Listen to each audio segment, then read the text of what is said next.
नमस्कार, मैं बरखा त्रिवेदी सी न्यूज़ भारत में आप सभी का स्वागत करती हूं। वक्त हो चुका है न्यूज़ बुलेटिन का।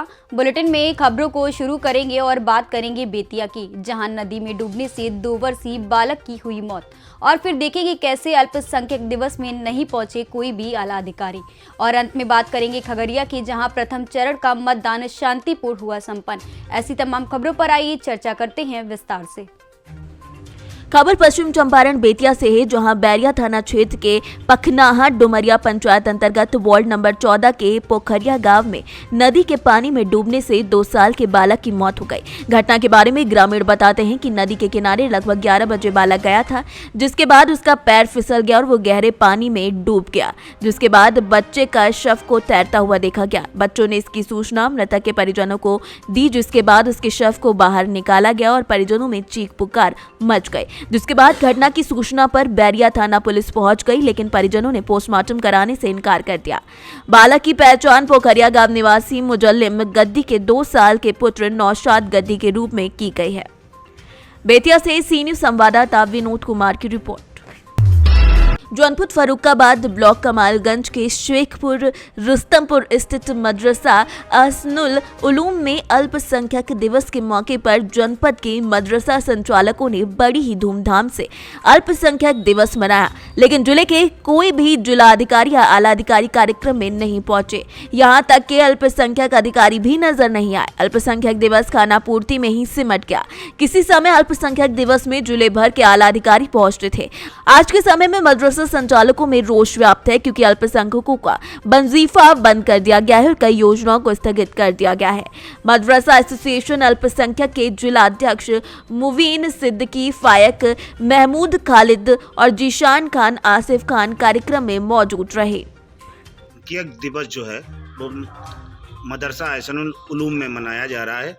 यहाँ पर जो कल से प्रचार हो रहा था कि इसमें कई अधिकारी आने की संभावना, जैसे सीडीओ या जिलाधिकारी या खुद अल्पसंख्यक अधिकारी, ये प्रोग्राम कैसा रहा और कारण क्या है अधिकारियों के ना आने का?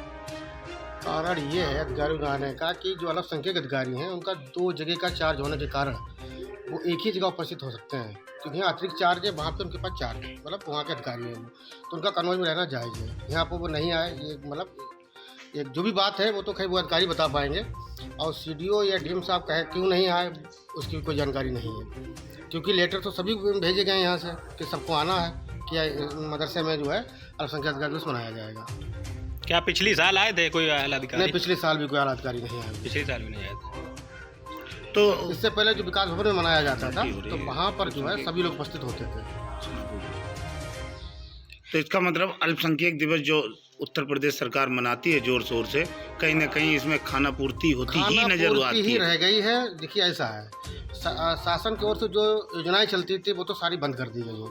अल्पसंख्यकों के लिए कोई योजना नहीं रही, जैसे कि छात्रवृत्ति है, शादी अनुदान है, लोन वगैरह मिलता था अल्पसंख्यक विभाग से, वो सारी योजनाएं जब बंद कर दी गई हैं तो इससे ज़्यादा अब क्या निकलेगा? जो बच्चे छोटे छोटे बच्चों का भविष्य वो भी चौपट हो गया।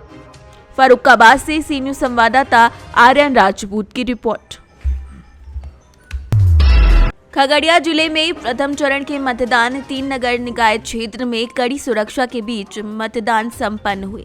खगड़िया जिला पदाधिकारी डॉक्टर आलोक रंजन घोष और पुलिस कप्तान अमितेश कुमार जिले के नगर निकाय क्षेत्र खगड़िया परबत्ता गोगरी में सुरक्षित और सुरक्षा के व्यापक रूप से पुख्ता इंतजाम किए गए थे। जिलाधिकारी के द्वारा विभिन्न मतदान केंद्रों का भ्रमण किया गया।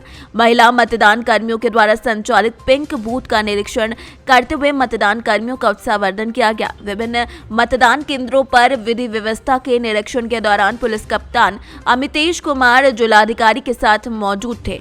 मतदाताओं की थर्मल स्कैनिंग भी कराई जा रही है। मतदान केंद्रों पर महिलाओं की लंबी कतार देखी गई। सुबह से ही महिला पुरुष मतदान केंद्रों पर जमा होने लगे। मतदान केंद्रों पर मेडिकल की व्यवस्था भी आपात स्थिति से निपटने के लिए की गई थी। और क्या आज नगर निकाय का प्रथम चरण का मतदान आज होना है। नगर निकाय खगड़िया नगर परिषद, नगर निकाय गोगरी नगर परिषद एवं नगर निकाय नगर पंचायत परबत्ता में आज चुनाव हुए। अभी मैं यहाँ पर हूँ। यहाँ पे मॉडल मतदान केंद्र भी है और पिंक बूथ भी। यहाँ पे सभी चुनाव कर्मी जो है सभी महिलाएं, और एक अच्छा संदेश इस माध्यम से हम लोग देना चाह रहे हैं कि चुनाव पूरी तरीके से महिलाएं स्वयं आयोजित कर सकती हैं और संचालित कर सकती हैं। तो मेरी अपेक्षा है कि मतदान अच्छी संख्या में लोग होगा। यहाँ पे जो व्यवस्थाएं हैं उसको देखकर लोग मतदान करने के लिए प्रेरित भी होंगे। निष्पक्ष रूप से बिना किसी प्रलोभन के, बिना किसी दबाव में अपना मतदान करें। आपके माध्यम से सभी लोगों को फर्स्ट मतदान किए हैं तो कैसा अनुभव रहा आपका? अच्छा रहा, पहली बार था तो अच्छा रहा। ऐसे अब की बार नगर परिषद क्षेत्र में बहुत सारे प्रत्याशी होंगे कि कैसे प्रत्याशी को अब की बार उम्मीदवार के रूप में चुने और क्षेत्र का विकास हो? जो ज़्यादा अच्छा वर्क करेगा उसी को ना, ऑब्वियस है। आपका नाम? आयुषी। परिषद में कैसा अनुभव रहा? अच्छा रहा। किस मुद्दे को लेकर आप सब लोग अब की बार नया प्रत्याशी को चुने? नए प्रत्याशी। अब की बार क्षेत्र में विकास होने की क्या संभावना है? कैसे का? विकास होगी? हाँ होगा। नए प्रत्याशी को जब चुने? आपका नाम? खगड़िया से सीनियर संवाददाता रेशु रंजन की रिपोर्ट। खबर ललितपुर से है, जहां ललितपुर ब्लॉक मेहरोनी अंतर्गत समोगर में अमोरा के लिए सड़क मार्ग बनाया गया, जिसमें पीडब्ल्यूडी के द्वारा ठेकेदार के माध्यम से गड्ढा मुक्त का निर्माण चल रहा है। उसी रास्ते पर सही रूप से डामर रोड का कार्य सही नहीं चलाया जा रहा है। देखा जाए तो डामर में ऑयल रूप में मिलावट की जा रही है, मजबूती रूप से कार्य नहीं किया जा रहा है। डामर रोड कभी भी धंस सकता है, जल्द से जल्द मिटने की संभावना भी लग रही है। रास्ते में हल्के हल्के गड्ढे भी नजर आने लगे हैं, जिसमें पीडब्ल्यूडी के अधिकारी मेट के माध्यम से डामर रोड का कार्य दिखा रहे हैं, ताकि समोगर के अमोरा सड़क कार्य को मजबूत दिखाया जा सके, लेकिन धरातल परिस्थिति कुछ और है।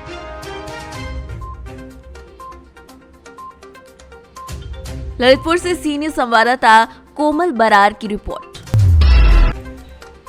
खबर रतलाम से है, जहां कृषि मंत्री कमल पटेल रतलाम आए और प्रेस वार्ता में कहा कि साल 2024 में उनकी लोकसभा में 29 से 28 सीटें थी। इस बार 29 और की 29 सीटें ही आएंगी। छिंदवाड़ा भी इस बार वही जीतेंगे, ऐसा उन्होंने दावा किया। तो चलिए आपको सुनवाते हैं कि आखिर मंत्री कमल पटेल ने क्या कुछ कहा। नाम की चीनी रखी। मंत्री जी क्या लग रहा है कि सीटें आएंगी? चुनाव की कैसी तैयारी हुई? 23 में और 24 में। अभी लोकसभा में हमारी 29, अरे सुनो मेरे बता, विधानसभा बता, 29 में से 28 से इस बार 29 की 29 आएगी। छिंदवाड़ा भी हम जीतेंगे। मैं छिंदवाड़ा का प्रभारी मंत्री हूँ। हमने संकल्प लिया कि इस बार कांग्रेस का सफाया करेंगे और विधानसभा में भी 200 से ऊपर सीट आएगी। ये लक्ष्य रखा हमने, क्योंकि हम जो कहते हैं वो करते हैं। और कांग्रेस ने धोखा दिया किसानों से, कसमें खा के। एक बार धोखा खा सकता, अब नागरिक दोबारा धोखा नहीं खाएगा। अब कांग्रेस को ऐसा धक्का दिया है उपचुनाव के अंदर, सफाया हो गया, आगे भी सफाया हो जाएगा। क्या पार्टी, आपकी पार्टी गुजरात पैटर्न पर गुजरात वाला फार्मूला लागू करेगी टिकट वितरण में? देखिए, भारतीय जनता पार्टी का केंद्रीय नेतृत्व और प्रदेश नेतृत्व जो तय करेगा वो होगा। ज्योतिरादित्य सिंधिया और चुनाव जीतने के लिए जो करना पड़ेगा सब करेंगे। सब कुछ साम दाम दंड भी, सब राजनीति में साम दाम दंड में तो चलते करेंगे। ये आपने बढ़िया बता दी। चुनाव जीतने के लिए तो जरूरी है, जैसों को तैसा कृष्ण नीति अपनाएंगे। रतलाम से सीनियर संवाददाता हुसैन खान की रिपोर्ट। खबर बरेली से है, जहां बरेली में पुलिस महानिरीक्षक राकेश सिंह बरेली परिक्षेत्र बरेली ने पुलिस लाइन बरेली में 2 दिवसीय साइबर क्राइम कार्यशाला का शुभारंभ किया, जिसमें साइबर एक्सपर्ट अनुज अग्रवाल और उनकी टीम के द्वारा पुलिस अधिकारी कर्मचारियों को साइबर अपराधों की रोकथाम के लिए जानकारी दी जा रही है। इस दौरान चंद्रकांत मीणा सहायक पुलिस अधीक्षक चंद्रकांत मीणा, क्षेत्राधिकारी नगर तृतीया बरेली और हर्ष मोदी, क्षेत्राधिकारी मीरगंज मौजूद रहे। पुलिस महानिरीक्षक जॉन बरेली राकेश सिंह ने बताया कि ये साइबर कार्यशाला 2 दिन तक चलेगी और हो रहे साइबर क्राइम पर रोकथाम लगेगी। उनको एक्सपर्ट्स के साथ बातचीत करने से कई नई चीज़ जानकारी होती है। जैसे आप जानते हैं कि पूरे प्रदेश में हर जनपद में अब एक साइबर थाने की स्थापना की बात चल रही है और क्षेत्रीय स्तर पर साइबर थाना स्थापित हो चुका है, काम भी हो रहा है। तो हमारे जो विवेचक हैं, आईओ हैं, जो परीक्षक हैं या हमारे जो साइबर सेल में लगे हमारे कर्मचारी हैं, इनको इस बारे में बीच बीच में जानकारी मिल जाएगी। इसलिए एक्सपर्ट को बुलाया गया और ये आयोजन जो बरेली पुलिस द्वारा कराया गया, जिससे कि हमारे लोगों को जानकारी हो सके और आगे के कार्य में योजना में गुणवत्तापूर्वक विकास हो सके, जिसकी वजह से आयोजन किया जा रहा है। और ये 2 दिन की कार्यशाला है, जिसमें लोगों को काफ़ी कुछ सीखने को मिलेगा। बरेली से सी न्यूज संवाददाता रूपेंद्र कुमार की रिपोर्ट।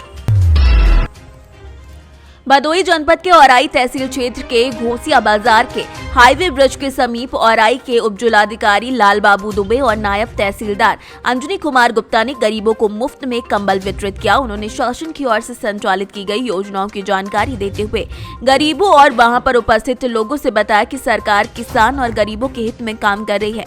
ठंड से बचाने के लिए गरीबों को कंबल वितरित किए जा रहे हैं। इस मौके पर ठंड से ठिठुरते कुल 25 लोगों को कंबल वितरित किए गए।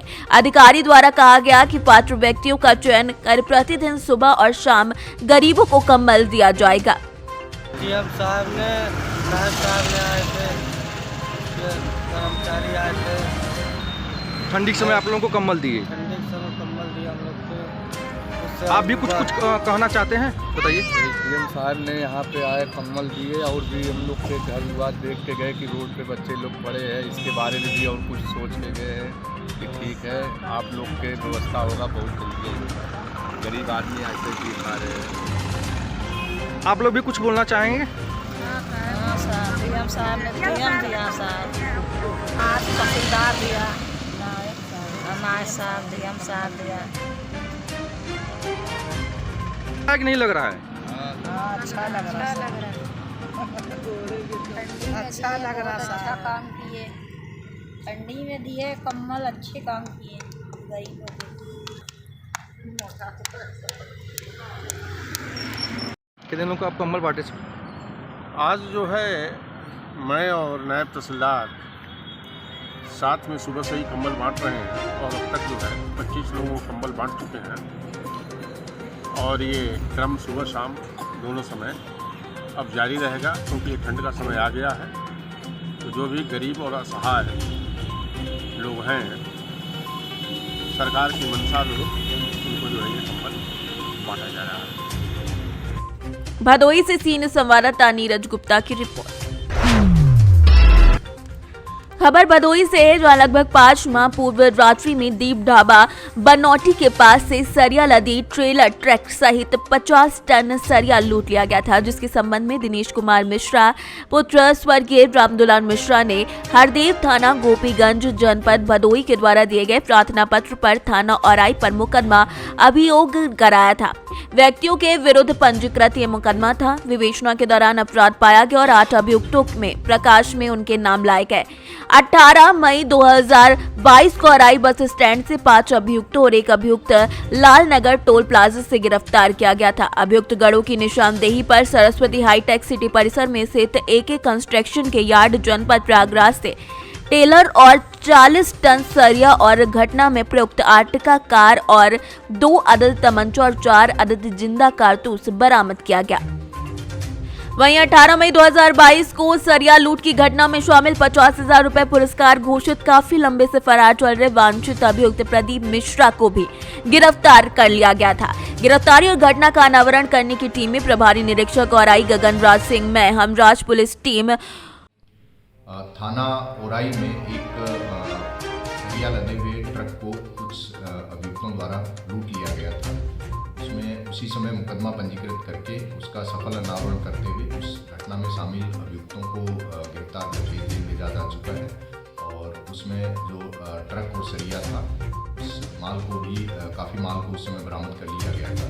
इसी घटना में शामिल एक मुख्य अभियुक्त प्रदीप जो प्रयागराज का रहने वाला है, उसकी गिरफ्तारी शेष थी। उसके ऊपर लगभग 3-4 महीने पहले मेरे द्वारा 25,000 रुपये का इनाम घोषित किया गया था, जिसको DIG रेंज महोदय द्वारा बढ़ाकर 50,000 रुपये उसके ऊपर इनाम घोषित किया गया था। उसको भदोही पुलिस द्वारा गिरफ्तार करने में सफलता प्राप्त की। भदोही से सी न्यूज संवाददाता नीरज गुप्ता की रिपोर्ट। खबर कानपुर से है, जहां एक बार फिर से दबंगों की दबंगाई दिखाई दी। साइकिल सवार की साइकिल बाइक में हल्की सी टकरा जाने पर 2 युवकों ने जमकर मारपीट की और साइकिल समेत खाना फेंक दिया। नाले में एक फैक्ट्री में काम कर रहा था युवक। घटना बताई जा रही है कि पार्लेजी बिस्कुट फैक्ट्री के सामने की है। राहगीरों ने बताया कि खड़ी 112 को सूचना देने पर वो बोले कि ये फालतू का काम है। कितने जन थे? 2 लोग थे, एक ये थे और एक और जन था। मारा किसने? कौन था कौन चला गया किसके संग था? दूसरा बंदा किसके संग था? उनके साथ था।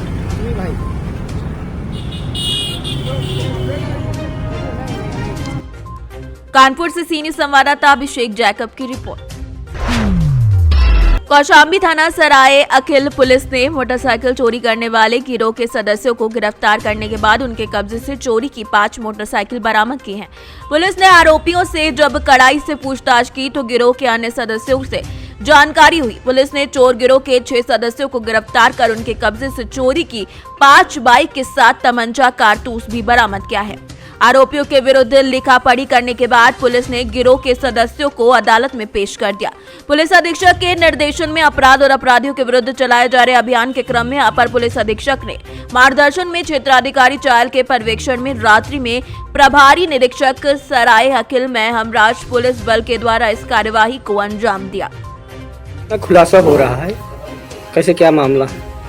जनपद में हो रही चोरी और मोटरसाइकिल की चोरी की घटनाओं को लेकर पुलिस अधीक्षक महोदय ने एक अभियान चला रखा है, जिसमें हम लोग लगातार चोरों के यहाँ दबिश दे रहे हैं, उनका वेरिफिकेशन कर रहे हैं। उसी क्रम में सरायकिल पुलिस ने कल 5 अभियुक्तों को गिरफ्तार किया है, जिसमें 6 अभियुक्तों को गिरफ्तार किया, जिसमें 5 मोटरसाइकिलें बरामद हुई हैं, जो विभिन्न थानों से और जनपद प्रयागराज से भी चोरी की गई थी। उनमें आज गिरफ्तारी हुई है। उसमें जो अभियुक्त हैं उनको न्यायिक अभिरक्षा में भेजा जा रहा है।